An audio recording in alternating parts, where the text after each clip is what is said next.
What is a circadian rhythm? And what is your time zone, anyways? I've been thinking about this recently after having come back from Asia for a while. As such, I'm not adjusted back to time here in the US. It's been a few weeks, and the question is whether I will get adjusted. And maybe the answer is no. I'll just keep staying in this time zone because we're going to Europe next week, anyways. We're still in this neither time zone of Asia nor the US, so probably somewhere in between, which would be Europe, Middle East. And I've been having some questions of what it means to be in one time or another.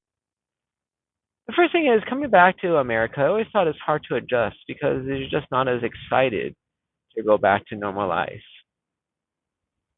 And thus, you don't have a motivation to adjust. See, you go to Asia, come out to Tokyo in the middle of the night, brightly lit up, so many people around, all this good food. You're excited. It helps you stay up when you should otherwise be sleeping back at home. Coming back home, you're also off. But really, what do you do in the middle of the night? It's just sort of depressing and sad because even if you want to go out to eat, there's not much open at 3 a.m. At least good food, even in quote unquote big cities. And then you have the whole cold thing. I mean, it varies, but for me, basically going to Asia, especially if it's Southeast Asia, it's warm. Back in California, it's cold, or cooler, if you will. But after not adjusting, after sleeping in the afternoon, sleeping at 5 until midnight, you start to wonder, why do I have to have a normal time zone? I've been working and I've been able to work, and I worked some full days right off the bat. You just barrel through it. But does it really help you adjust? No. In the past, it did. And I think the key is that in the past, I adjusted better just because I'm younger. And as you get older, it's just harder and harder. But then you think about the need to adjust and understanding that and pushing yourself and forcing yourself and helping yourself that way. Is it just a waiting game? You just wait a certain amount of time and your body will adjust naturally. Or is there some aspect of forcing yourself to adjust day by day, bit by bit? Because my daughter doesn't have work or school or anything, and she's not well adjusted, and she's young, so her body should have a really easy time. They say that your body can only adjust one or two time zones per day, and that's why with the advent of jet plane travel, it just can't adjust that fast. And it says it's easier going one direction, which is westward, because you just sleep later and later, which is easier than to sleep earlier. Think about times I woke up at night just couldn't fall asleep, but my daughter can because she's young. I think, you know, part of it is just that as adults, sometimes we just can't sleep. Your body just doesn't let you sleep. Whereas young people can.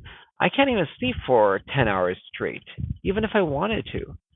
Even if I'm very tired. But I saw when I came back as a baby from traveling for my first trip, I slept for like 20 hours straight. But babies often sleep for 12 hours anyways, when they're not tired, just normal.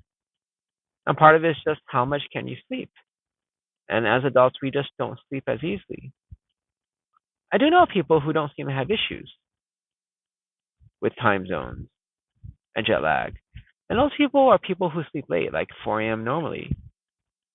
Because you change 8 hours and oh, you got to sleep at 8 p.m., right? Which is not a bad thing, right? So they're just used to sleeping late, and I guess they have such a flexible range of sleep time.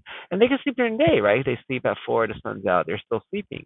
And they're fine. They don't have that blackout curtains. Blackout curtains are people who can't sleep. People who can sleep, they can sleep regardless. So they can sleep with the sunlight anyways. They're not bothered by it. So I think they wouldn't have time zone issues because they're not bothered by day and night cycles anyways. The whole overarching theme is many things that are quote unquote good for you, like circadian rhythms, I presume, right? Middle ear sensing. direction are bad for you in our society. Wouldn't it be so much easier traveling if you didn't have jet lag? I mean, you could take whatever flight, whatever time of the day. Cheap. No biggie. Don't have to worry about this whole day or two adjusting that everybody has before they just feel not so miserable and then can actually go to work. Middle ear, strong middle ear, yeah, more sensitive to things like roller coasters, spinning. Oh, yeah, you can't be a figure skater because you need to spin. All these things that are natural and good and functioning properly are actually bad in today's world because they don't suit the way our world is designed. And that's the interesting thing. What is good? What is bad? Who knows anymore? Things are the way they are. Things aren't the way they aren't.